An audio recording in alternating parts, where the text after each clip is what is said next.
VP Sara Duterte nanawagan na gunitain ang katapangan at kabayanihan ng SAF 44. Nanawagan sa mga Pilipino si Vice President Sara Duterte nitong Sabado, ika-25 ng Enero, na gunitain ang katapangan ng 44 na miyembro ng Special Action Force o SAF 44 ng Philippine National Police na mga nasawi sa engkwentro sa Mama Sapano, Maguindanao del Sur, isang dekada na ang nakalilipas.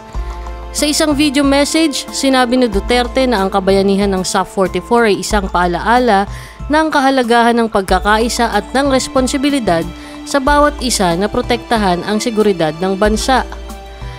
The National Day of Remembrance of the heroic sacrifice of the SAF 44 is a powerful reminder of the importance of national unity and our collective responsibility to protect our country's security. 9 years have passed since the heartbreaking events in Mama Sapano, but the memory of the SAF 44 lingers on in our hearts. On this solemn anniversary, we remember their sacrifice, bravery, and unwavering commitment to duty. Their courage in the face of unimaginable danger is a testament to their patriotism and dedication to serving our nation. Binigyan diin ng Vice Presidente na dapat alalahanin ang sakripisyo, katapangan at hindi matatawarang dedikasyon sa tungkulin ng SAF 44. Namatay ang SAF 44 nang makasagupan nila ang mga miyembro ng Bangsamoro Islamic Freedom Fighters at Moro Islamic Liberation Front noong ika-25 ng Enero taong 2015 sa Tukanalipaw, Mama Sapano pagkatapos ng kanilang matagumpay na misyon na man-neutralize ang teroristang si Zulkifli bin Hir alias Marwan. Ginugunita ng bansa ang Enero 25 bilang araw ng pambansang pag-alaala para sa kabayanihan at sakripisyo ng SAF 44.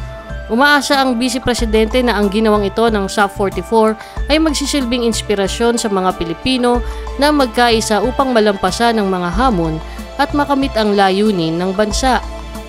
Nananawagan din ang Vice Presidente sa mga Pilipino na huwag kalimutan ang mga panganib na kinakaharap ng mga uniform personnel sa pagganap ng kanilang mga tungkulin. As we continue to honor their lives and extend our deepest condolences to their families and loved ones, let us also acknowledge the complexities and dangers faced by those who serve in law enforcement and the armed forces.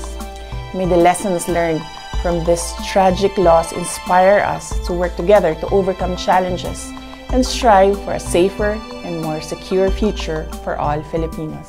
Sa ngalan ng aming mamamahayag na si Angel Lopez de Leon, ako si Baron RJ Laurea, nag-uulat para sa Kalinangan TV.